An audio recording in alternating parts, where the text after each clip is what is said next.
அதை எப்படி அவங்க சமாளிக்க போறாங்க? அதனால இந்த போட்டி கடுமையா இருக்கக்கூடிய சூழல்ல 2019 மாதிரி ஒரு ரிசல்ட் வர்றதுக்கான வாய்ப்பு இல்லை. அப்ப அதிமுக வெறும் 18% வாக்குகளை தான் வாங்கினாங்க.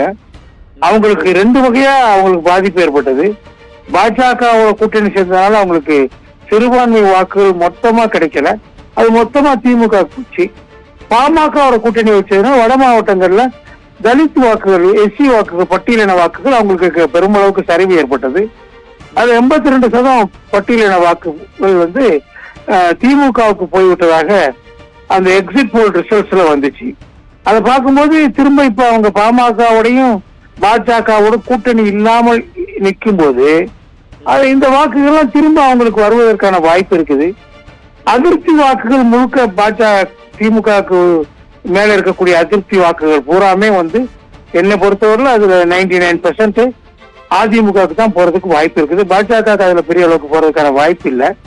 அதனால பாஜக இந்த 3வது அணி கட்டமைப்பதில் பெரிய சிக்கல்களை சந்திக்கும். அவங்க இன்னும் அதுல பெரிய அளவுக்கு இறங்கல. அந்த நேரத்துல இவங்க திமுக முந்திக்கிட்டு இருக்காங்க. உண்மையிலே நல்ல விஷயம் தான். அவங்க முனைப்பா இந்த இதுல இறங்கி இருக்கிறாங்க. அதுக்கு முன்னாடி இந்த எல்லா பூத் கமிட்டிகளையும் ஃபார்ம் பண்ணாங்க. அந்த விஷயத்துல அதிமுகவும் முன்னைப்பு எடுத்து பெரிய அளவுக்கு பூத் கமிட்டிகள் அமைச்சிட்டாங்க. கிட்டத்தட்ட அவங்க சென்னையில சில இடங்கள்ல தான் இங்க அமைக்கல, மற்றபடி டிஸ்ட்ரிக்ட்ஸ்ல பூரா அவங்க பூத் கமிட்டிகள் அமைச்சிட்டாங்க. ஸோ திமுகவும் பூத் கமிட்டிகள் அமைச்சிட்டாங்க. அதுல பாஜக எல்லாம் பின்னணியில தான் இருக்கு. அவங்களால எல்லா இடங்களுக்கும் பூத் கமிட்டி கிடைக்கிறது கஷ்டம். கூட்டணி கட்சிகள் வந்த பிறகு அவங்க எந்த அளவுக்கு கான்ட்ரிபியூட் பண்ணுவாங்கன்னு சொல்ல முடியாது. அப்பதான் அது இறுதிப்படும். ஆனா இந்த 2 கட்சிகளும் பூத் கமிட்டிகள் அமைச்சு முடிச்சுட்டாங்க. பெருமளவுக்கு கூட்டணியில திமுக கூட்டணியில பெரிய அளவுக்கு மாற்றம் வர்றதுக்கு. ஆனா ஒரு விஷயம் இருக்குது, அவங்க இப்ப சீட்டுகளை குறைவா கொடுத்தாங்கன்னா அதிருப்தி அடைகிறவங்க அதிமுக போறதுக்கு வாய்ப்பு இருக்குது. கடந்த தேர்தல் அது இல்லை. ஏன்னா கடந்த தேர்தலில் பாஜகவோட அதிமுக இருந்ததுனால அவங்க தயக்கம் இருந்துச்சு. இப்போ அப்படி இல்லை அவங்களுக்கு. இந்த தேர்தலில் அவங்களும் தோற்கடிக்கப்பட வேண்டிய கட்சி பாஜக என்பதை பிரகடனப்படுத்தி இருக்கிறாங்க, அறிவிச்சிருக்காங்க. அதனால அவங்களுக்கும் ஒரே நோக்கம் தான், பாஜக தோற்கடிக்கணுங்கிறது.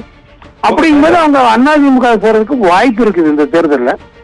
அதனால கூட்டணி பேரம் இங்கே படியவில்லை என்றால் திமுக குறைந்த அளவு அவங்களுக்கு இடங்களை கொடுக்கறதுன்னு முடிவெடுத்து பேச்சுவார்த்தையை நடத்தினா அதை இறுதிப்படுத்த அவங்களுடைய தேவைகள் பூர்த்தி செய்யப்படவில்லை என்றால், குறைந்தபட்சம் கடந்த தேர்தலில் கொடுத்த அதே இடங்கள் கொடுக்கப்படவில்லை என்றால் எண்ணிக்கை குறையுமானால் காங்கிரஸ் போகாது, மற்ற கட்சிகள் போறதுக்கு வாய்ப்பு இருக்கு.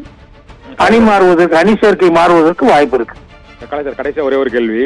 இப்போ அதிமுகவுக்கு இந்த திமுக எதிர்வாக்குகள் எல்லாம் அதிக அளவுல சேரும், நீங்க தொடர்ச்சியா பல்வேறு புள்ளி விவரங்கள் ஆதாரங்களோட அதை சொல்லியிருக்கீங்க.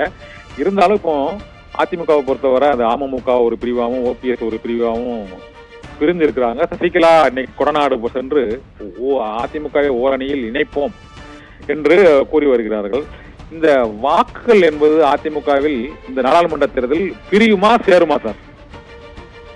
இல்ல, இப்ப ஓபிஎஸும் தினகரனும் இணைவதனால பாஜக கூட்டணிக்கு தான் அவங்க போவாங்க. பாஜக அவைகளை வைத்துக் கொண்டு முக்குளத்தூர் சமுதாயத்தை அங்கு திரட்சியா இருக்கக்கூடிய தென் மாவட்டங்கள்ல இருக்கக்கூடிய அந்த சமூகத்தை அவங்க வாக்கு வங்கியாக குறிவைக்க ஆரம்பிச்சாங்கன்னா அதற்கு எதிர்வினை பேக்லாஷ் நடக்கும். என்ன நடக்கும்னா பட்டியலின மக்கள் முழுமையா அதிமுகவுக்கு போவாங்க. பட்டியலின மக்கள் மட்டும் கிடையாது, அந்த இதர ஜாதியினரும் அங்கே அதிமுகவுக்கு போறதுக்கு வாய்ப்பு அதிகம் இருக்குது. அதனால அது நியூட்ரலைஸ் ஆயிடும். இவங்க போறதுனால ஒன்னும் பெரிய இழப்பு. இன்னொன்னு, இவங்க ஒரு பெரிய அளவுல ஒரு சக்தி வாய்ந்த அமைப்பா உருவாகலையே. ஓபிஎஸ் கட்சியே கிடையாது. அவர் எப்ப கட்சியை உருவாக்குவாரா, தேர்தலுக்குள்ள ஒரு கட்சியை உருவாக்குவாரா, புதுசா கட்சி பேர் வைப்பாரா, அதுக்கு பின்னாடி எந்த சின்னத்துல நிப்பாரு, இந்த மாதிரியான சிக்கல்கள்லாம் அவருக்கு இருக்குது. அவருக்கு பெருசா பொதுக்குழு உறுப்பினர்கள் யாருமே அவர்கிட்ட இல்ல. கிட்டத்தட்ட ஒரு 85 பேர் தான் இருக்கிறாங்க கடைசியா அவர்கிட்ட. ஒரு 2600 பேர்ல வெறும் 85 பேர் தான் இவரோட இருக்காங்க. பொதுக்குழு தான் சக்தி வாய்ந்த அமைப்பு, ஒரு கட்சிக்கு பலம் கொடுக்கக்கூடிய அமைப்பு, ஆதாரமான அமைப்பு, தொண்டர்களோட நெருக்கமா இருக்கக்கூடிய அமைப்பு. அதுதான் அவங்களாலதான் ஒரு தேர்தல் பணிகளை சிறப்பா செய்ய முடியும். அந்த இதுல யாருக்குமே ஒரு பெரிய மிக குறைந்த 100க்கும் குறைவானவங்க தானே அவரோட இருக்காங்க.